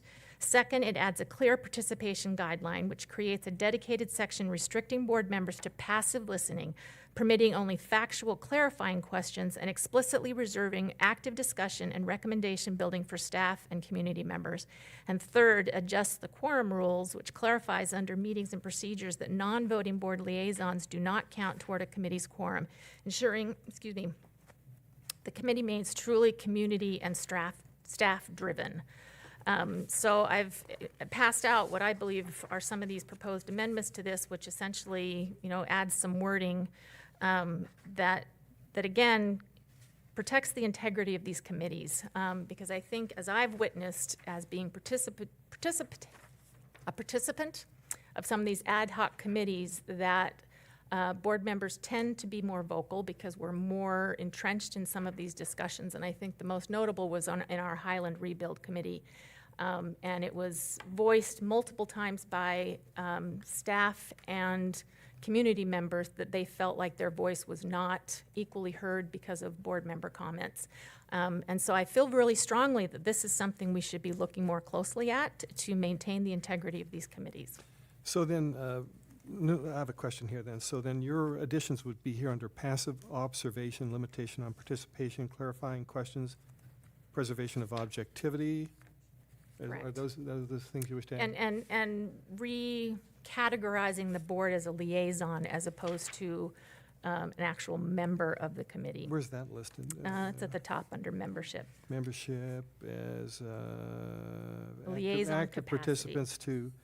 Okay, well, let's take them one at a time, starting with that.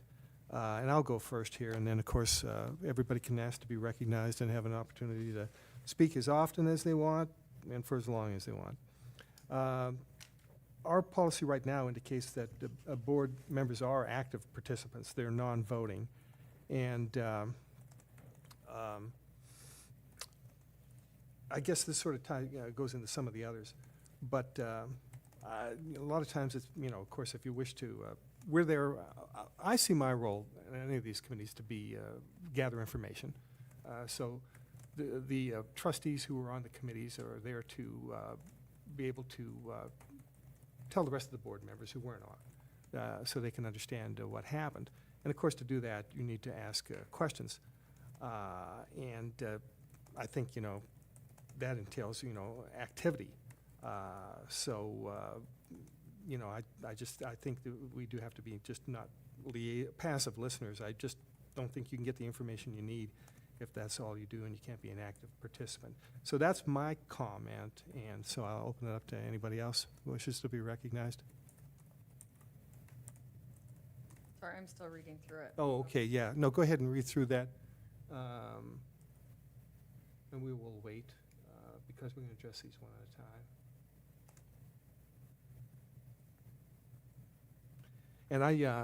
And so it's my policy really not to pick on anyone, to ask, because sometimes people don't wish to say anything. So my policy is not really to ask someone for comment if they're not ready to make one. But whenever someone wishes to be recognized, I certainly will recognize them. So I'm not going to put anybody on the spot.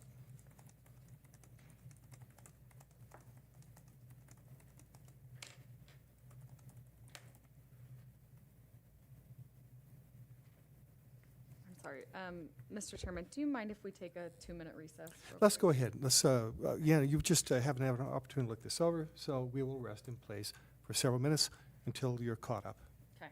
And you just let me know when you're ready. Yeah, my kids have been calling me like, Aw. I just need to go get on the phone with them Yeah, real quick. And then go ahead and do that. We'll rest in place until you take care of your family matters and have a chance to catch up on that. Can I ask a procedural question? Sure. And I apologize if I did this incorrectly. Was this something I should have given to you before the board meeting? Yeah, it would have been, yes. Okay, my apology. Yeah, and then everyone would have a chance to see it ahead of time. Ideally, what you would do is just ask me to have it on the agenda. And so then Oh, I see, yeah. every month, we meet a week ahead of our meetings, and we talk about the agenda we're going to have for the month. And so anybody, and this goes for Bill as well, if there's anything you wish to have on the agenda, then let me know or let Deanna know.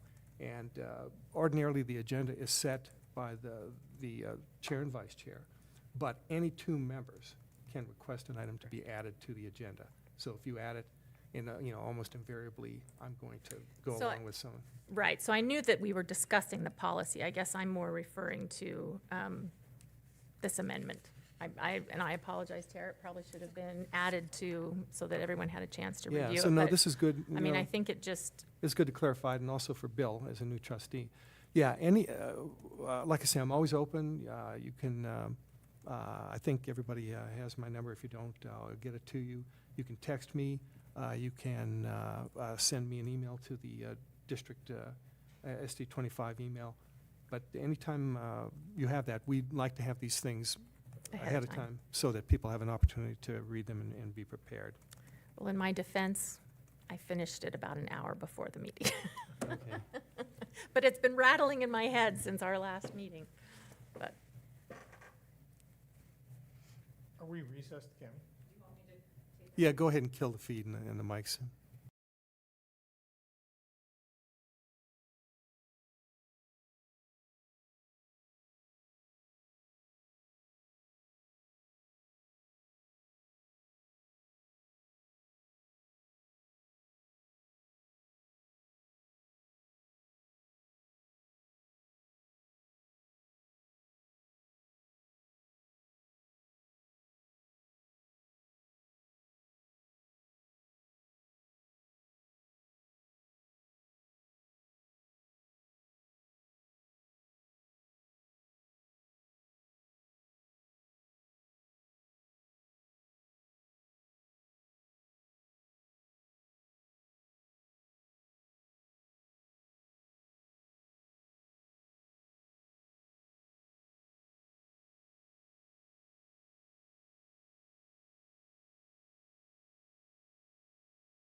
Okay, we're good? All right, I'll tell you what, before you ask a question, I mean, this really is an important information, and it really should have been put on the agenda. So I think really we should defer the reading of this policy to next month. It's only a first reading, and we will make sure that this is on the agenda. That way, everyone will be able to participate.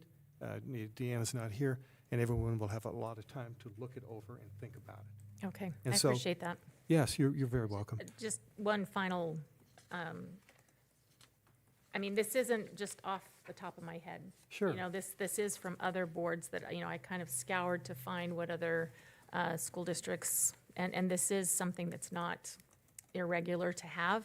I think it just preserves, like I said from the beginning, it preserves the integrity of the involvement. You made a comment about not wanting to be silent, and I don't think that's what this is proposing either. It is allowing for clarifying, but it's allowing us to be present, to observe, and then bring those observations to the full board, which is where our conversations and debates should happen, not with the committee, because you want those committees to be, you're pulling them together to get feedback. You need those committee members to feel like they're not just that they're not being sidelined because the board member is being more actively participatory in that committee. Anyway, Yes. it has been something I've observed for the past 5 years in working on ad hoc committees, that we take too active a participation in those committees than I believe is healthy. Well, I do appreciate your opinions on the matter, and we will add this to the agenda, and everyone will have an opportunity to think about it, and then everyone will be able to participate and make a decision. So, and again, I would reinforce once again, anytime anyone wants anything on the agenda, like I said, our policy is that the chair and vice chair set the agenda, and we do that with the board secretary and the superintendent every month before we put this agenda together.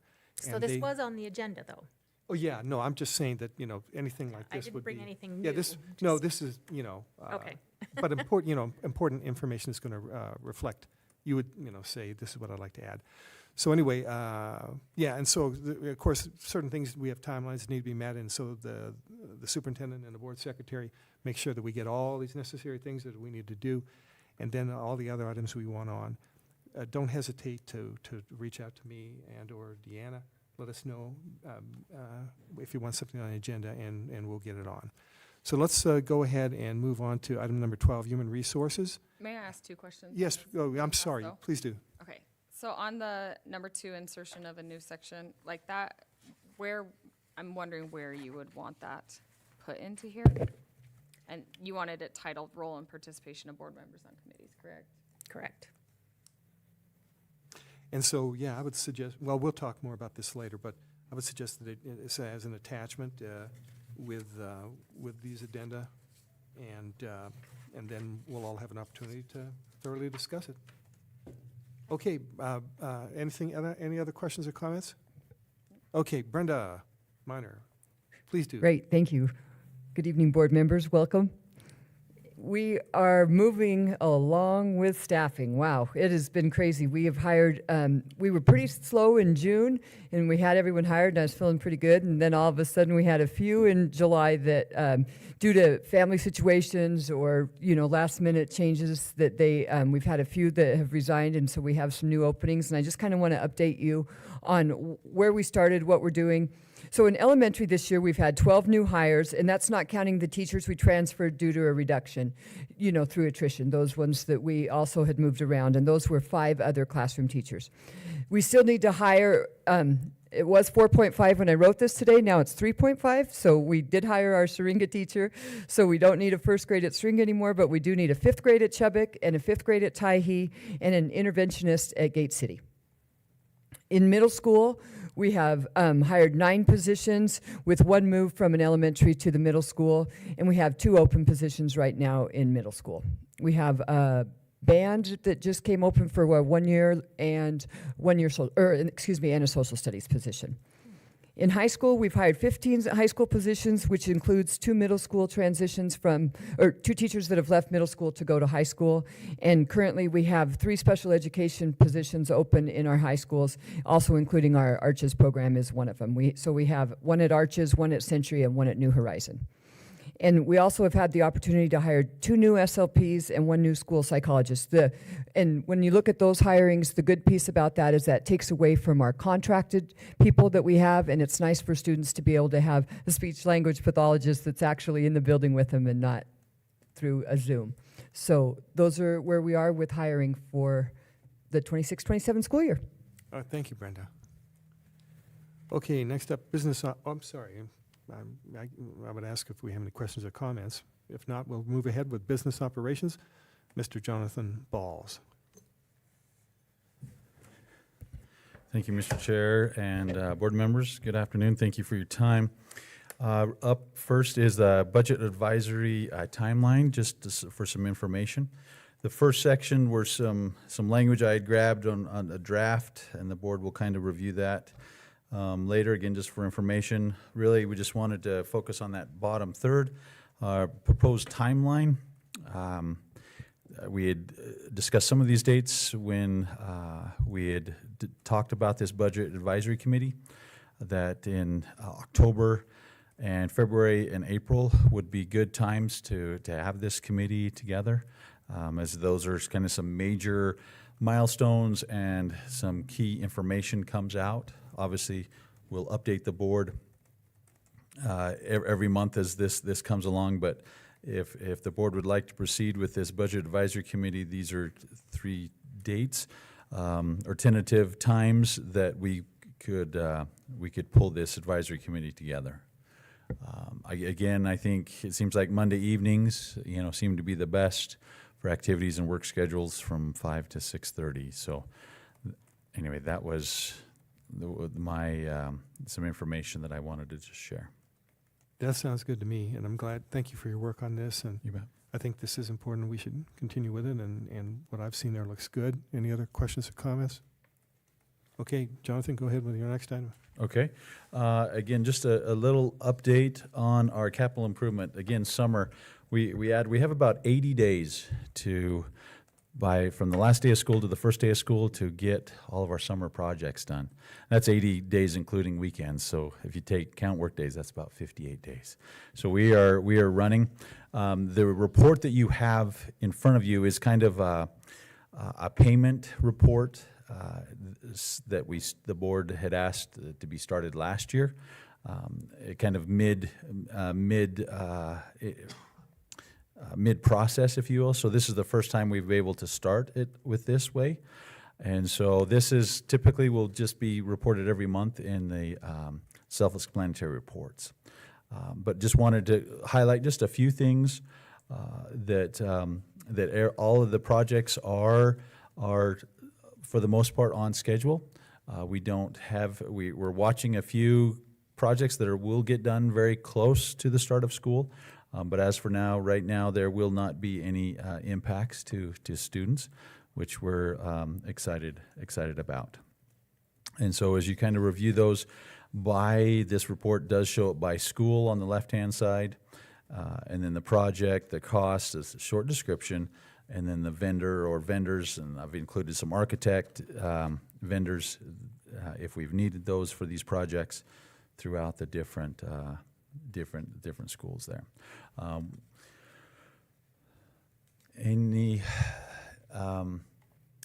was going to say, if there's any questions, I mean, I've taken down some notes. The Irving restroom remodel's about 60% complete, so that's going well. As you know, remodels always have its own set of challenges, some things that come up, but we've been able to overcome them. Wanted to report again that the Irving Middle School track has new asphalt, has new rubber on it, and we're just waiting for the rubberization to cure before it gets painted. I will update on some Highland projects in a future or in the coming board topic and the Highland update. But for the most part, all of the projects are going really well. Hey, Yes. only because I drive past this. What's going on at Green Acres? Oh, thank you. It's not on here, and I was like, what? Are we just replacing the parking lot? or- We are. So as you remember, last year we got that $250,000 grant from the city. They did a lot of the work. We did the sidewalk. If we had more than 80 days, we would have done more to that parking lot because the base really needed to be done. So last year we just kind of did a surface coat, if you will. And then this summer, we're doing a full replacement of that asphalt, and so will last for many years to come. Okay. So, no, great question. Thank you. Any other questions? Okay, then if you wish, you can move on to the levy discussion, and Okay. I'm sure that's a lot of good information there. Yes. Thank you very much. And so I think I'll be joined here with Ms. Fisher. The first document, per Ida Code 33802, we have to disclose how we use the supplemental levy. So just that little box is what appeared in Saturday's paper. And again, it just shows on the left-hand side, this is what the ballot showed, and of course, the actual uses. We spend it all. Plus more, as you all know. But we spent those amounts, so it's a fairly simple notice in the paper. And as you see there, again, the last time we went out for our supplementary levy election was November 5th of 2004, and was for a 2-year levy. And so we're coming up on that. Again, for this coming year, I budgeted the second half, this $8.25 million. And so that's the figure that Ms. Fisher has kind of put into some our information here. And so today it's just for information, but in August we will need a decision from the board on that amount. Again, we anticipate it would be right around that 8.25. That's it's about 8% of our budget. It's a good amount that satisfies all our needs, but yet small enough as a percentage for our taxpayers, so that it's not such a burden on our taxpayers. And so we have alternating years, we go for levies, and so Yes. one of them is what, capital improvement, or? How do you categorize? This one is Good in- question. Thank you. So the supplemental levy is actually for 2 years. So we go out for that every 2 years. Our capital improvement one is actually a 10-year. So that one won't come up. Remember the date, 29, 28? We'll have to run it earlier than we normally would. Yes, because of the March Yeah. election. So I think it's November, I believe, of 28. November 28. So And we'll, so then The that's last time passed we- for 2 years, but we look at the amounts we're looking for every 2 years, is that correct? Or? for the supplemental levy, Yes. yes. Supplemental, And- okay. And that capital improvement one, that's the one for basically funds all of our maintenance projects. Yes. And that one was last voted in, 2020, Thank March you. of 2020 was Yeah. the last time that the voters approved the 10-year school And plan this one facility here, levy. what's the exact title for this? this one is our supplemental levy. Supplemental levy. okay. Correct, and that covers our operational, well, as you can see from that, it covers our operational, some goes to salaries and benefits, textbooks, transportation, travel, custodial, safety, and so forth. This is the one that we reduced 2 years ago. So it used to be over 9 million that we asked for, correct? About 4 or 5 years ago, yes, it was 9.25. We reduced that down, and for the last 4 years, I think it's been at 8.25. Okay. Please continue.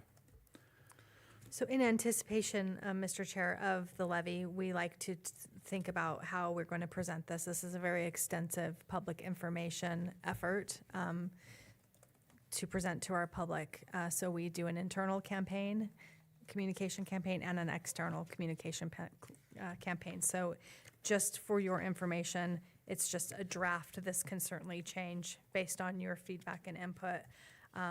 This is based on several years, and I always look at this and say, how can we improve this? How can we make sure that our voters are getting the information? As you know, we have to be factual, not advocacy-based. So they are information campaigns only, and so there's a timeline for you with some thoughts for how we present that information this year for your consideration. One word, can you remind, this is a supermajority? This is not a supermajority. This you is have a to simple get- majority, or simple 50% plus 50%. Okay. Correct. And the CIP is simple majority as well. It's actually, what do you- 55. 55%, so it's, Someone 55. that has- yeah, so it's not a super majority, 66 2/3, but it's, I can't remember what they call that, but it is 55%. 55, but this one's a simple majority. This is a simple at 50, yeah. Any other Can I questions? ask one question? Please do. Can I ask it to Courtney? Yes? Okay, on the little fact cards, I love them, by the way. But on number 6, it has that pie. Is it gonna point to which one is the school slice of the pie? It's just tiny and I can't see that. Yeah, I didn't see any figures on there. Here, I have it for you. There you go, yeah. Mr. Chair? Yes. May I address? Yes, that's just a placeholder right now. Okay. So this will be developed further. I just wanted you to see like what that might look like with these categories and sort of, originally was approaching them as Mythbusters, but really like just the fact-based, because Mythbusters, there's interpretation to that. So we try to just keep it really cut and dry and black and white. So these can change, but yes, those would have, Okay. Yeah, I've really liked them. Yeah. Yeah, and so you will have actual figures on there for all the different pie? Yes. Okay, great. And I also, if you'll notice a couple pages before that, there's a recommendation to Yes. show the difference between what percentage the school district has of total local property taxes. I think that's a really important thing, that we could do a better job of telling that story to our community of what the, what's that Yeah, exact word called? Is it the mill levy rate? Oh, yeah, the And the levy and the rate, yep. percentage that our local taxpayers are paying to the school district. right. I did see that, and I know that Jonathan has told us before, Yeah. you know, what percentage of the property taxes, is related to our operations. Correct, It's yeah. relatively It's going- small. What it's go- percentage is it roughly? Yeah, I knew you were going to put that. I think we're single digits. I think it's close to, 6 or 7%. Okay. Of your. 8 was the figure that And that it could be. I can get that for you. I know it's under 10. Sorry, didn't mean to Just- put you on the No, spot. no, you're good. I have it right there. As I talked to Trustee Osborne, I've got that right there to review with him. So I think it is, I'm going to say 6, 7, or 8% of our taxes, our property taxes go to the school district. Okay.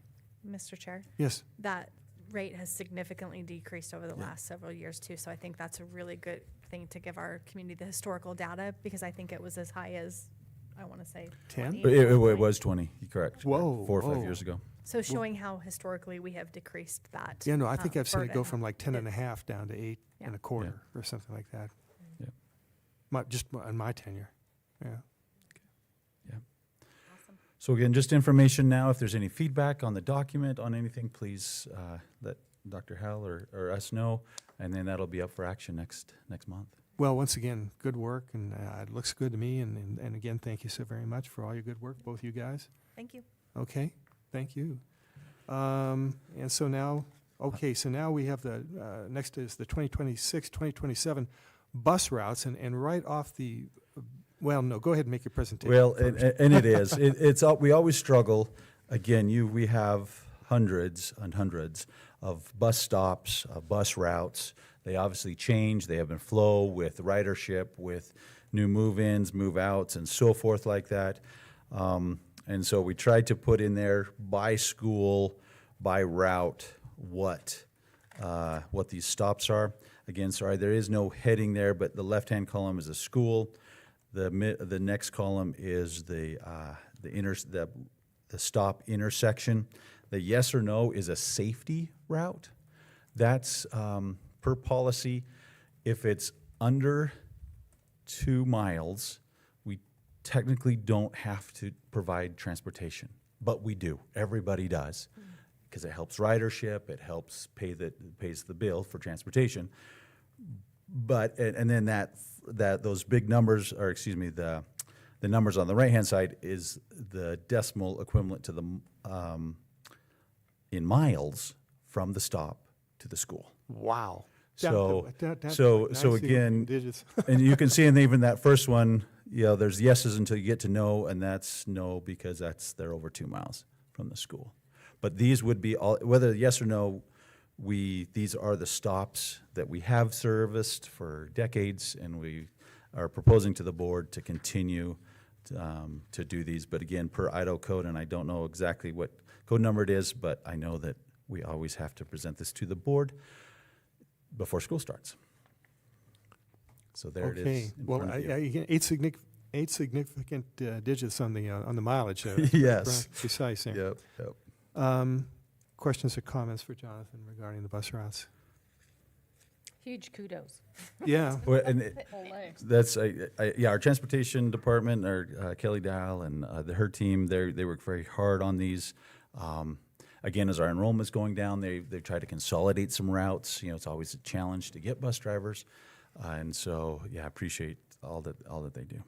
Okay. Well, then, if there is no further no further questions or comments, I hereby move that the board set the routes for the 2026-2027 school year and authorize the administration to make adjustments throughout the school year as presented. Is there a second? Second. Okay, motion is made and seconded that we approve this bus route for 2026-2027. All in favor say aye. Aye. Aye. Any opposed? That motion passes. And now, Jonathan, you're going to give us an update on the Highland High School rebuild. Yes. Again, there's a new, actually not a new, it's a report that wanted to kind of highlight that. This, again, is normally in the self-explanatory reports, but just wanted to show this is an ongoing ledger of payments to, as you see, vendors, check date and the amount, and a general memo of what it was for the Highland rebuild. You can see per the contract that we're about a little over, right around 51% paid Wow. there. And so, yeah, we're doing a good job because, again, we're still on budget, on time. That timeline is getting a little bit tighter the closer that we get, but we still do anticipate opening that to the public, and, excuse me, not public, public in an open house, but really importantly, the learners when they come back in January. And so we're excited about that. There's still a lot of work going up there this summer in Upper B, the science wing remodel. That, again, we'll talk more on Thursday. That's going to be a very tight schedule, but we anticipate that opening. When students come back, we'll be able to use that. There might be a few touches, some trim or something that still needs to be done, but we will identify those and let all of the admin and staff know those. If you've seen the work across from Highland in that west parking lot, we have a fence along the south, the property owners there, and there's some curbing going in for the parking lot again to the south. They're working from the south to the north, and so obviously the primary goal is to get the parking lot done before school, and then they still will be working on kind of the painting the tennis courts probably after school, but that will be minimal impact, and they just won't be able to use that. Again, they're really hoping to get done before school, but it might trickle into a little bit into the first part of September. Wow. But Well, it's been a long road. it has been a long road, but I think it's going to be really awesome. Questions or comments? The only thing, I'm sure maybe Tanya's gotten this pressure as well. I'm hearing that there's, some of the teams are wanting access to the gyms over the holidays. Have you heard this as well? Oh, yes, yes. And my response is, okay, we've always said it in January 4th, you can have access. It's just, I can't promise that just because it's going to be about occupancy, right? We're going to get it from Bateman Hall, but then we still have to have that occupancy clearance from the city. And I just don't want to, say, oh yeah, you can have a game or you can have practice, in that after December and not fulfill that. As well as, honestly, I mean, we anticipate there'll be kind of a little open house during that time. We'd like it to remain clean and look really nice, for the board, for the public, for parents, for our learners. And so, even though we've got that, I've politely asked them to please wait until January and then use it all you want. Okay, well then, as usual. Oh, please do. Can I ask one thing? Can we come and see the science rooms before? Yes. As soon as they're done, I guess, is what I'm asking. Anytime. Anytime. If you'd like to see them even this week, we're going to be up there I on. want to see them done, though. Absolutely, you can definitely see them done. So when do you think they'll be done? Again, I would anticipate probably mid-August, they'll have furniture in them and it wouldn't be a construction zone, would still have to, but it would be very, very close to done. Why don't we just go ahead and plan it, because I certainly want to go up there and just Sure. tentatively come up with a date for us. You bet. If you want to, work with Ms. Jensen, we'll, Yeah, the science rooms and even the rest of the rebuild Sure. as That would well. be great. Anytime. Want to see the wrestling area. Yes, yeah. It's going to be awesome. It's amazing. okay. Are we all ready to move on then? Okay. All right, very good. Thank you, Jonathan, as usual, for your excellent work and fine report. Now the superintendent's report with Superintendent Howell. And first is the board calendar. Okay, thank you, Mr. Chairman. Board calendar, a little light this month for you, well, into August, I should say. This month is nearly over. So if you're interested in those two community meetings, please let Ms. Jensen know. Otherwise, we have a reinstatement hearing tentatively scheduled for August 12th, and we will follow up. More to come once Ms. Wilkes has all the details on that. But again, a placeholder for you based upon a previous hearing that we held earlier this year. Then we have regular board meeting a month out, August 18th, and then the first day of school. Oh, my goodness. Yeah, and we already saw that extensive calendar that was built for all of our staff returning and so. Yeah. So no work session in August either? No, we'll pick it up in September. Okay, thank you. All right. Next up, Mr. Chairman, I have the two policies, one that you referenced earlier in regard to the pronouns or requests for change of the name and so forth, and that is prohibition of staff-supported social transitions, and this is, sorry, Siri wants to talk about the calendar, so nope, we're not doing that. So House Bill 822, which subsequently became Idaho Code 321016, this is language off of the model policy from Idaho School Boards Association, which was taken primarily from the Idaho Code. And so as you referenced earlier, Mr.